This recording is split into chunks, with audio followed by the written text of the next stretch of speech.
বিসমিল্লাহির রহমানির রহিম। আমার স্বরচিত একটি কবিতা উপস্থাপন করতে চাই।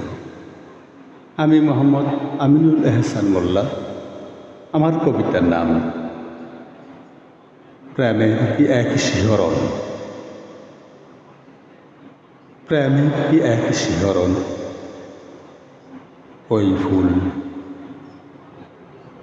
ওই ফুল কাননের নরম বুকে আজ, গোলাপের ছোট ছোট ডালি ফুটেছে দুটি নবীন কলি। মনে হলো দুটি চোখ অপলক চেয়ে আছি, অপলক চেয়ে আছি আমার দিকে, নিঃশব্দে নিস্পন্দনে। এক আশ্চর্য প্রেমের ধর্ষণের মুক্ততায়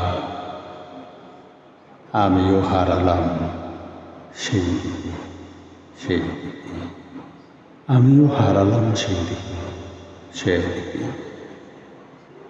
সুহাসিনী সেই কলির গভীরে, ঠিক যেন উদিত সিন্ধুকে মধুর নহর, জন্মার মতো ঝরে পড়েছে অশব্দ সুরে।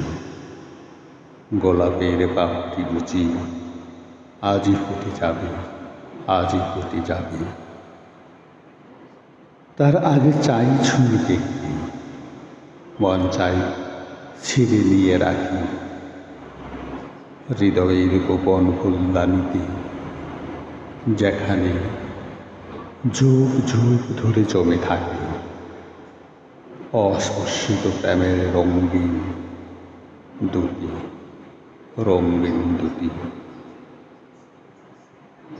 শরীর জুড়ে কি এক উতাল পাতাল ঢেউ।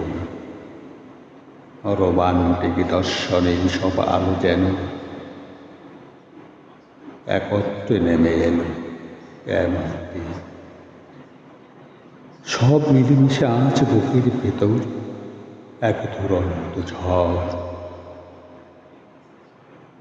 কলি দুটো ডাকছে যেন ফিসফিস সরে, এসো আমার মধুর ঝর্ণা ধারা পেয়ে ডুবিয়েও যাও গভীর নদীর অতলে, উত্তাল স্রোতধারায় সঙ্গী হয়ে। নদীর বুকও আজ ফুলে উঠে অশান্তভাবে, রঙিন ঢেউয়ের তুলি প্রেমের কাব্য। আর আমি সেই ঢেউয়ের তৃষ্ণার্ত যাত্রী, নেমে যায় অনন্তহীন রোমান্টিক স্মৃতি, যেখানে তুমি গোলাপ কলি।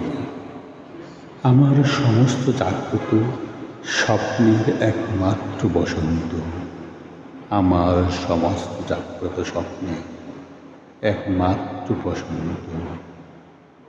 ওই ফুল কাননের নরম পেঁয়াজ, গোলাপের ছোট ডালে ফুটেছে দুটি নবীন কলি। মনে হলো দুটি চোখ অপলক চেয়ে আছে আমারই দিকে, নিঃশব্দে নিস্পন্দনে।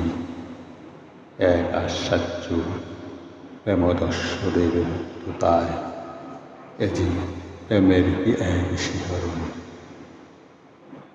প্রেমের কি এক শিহরণ। ধন্যবাদ।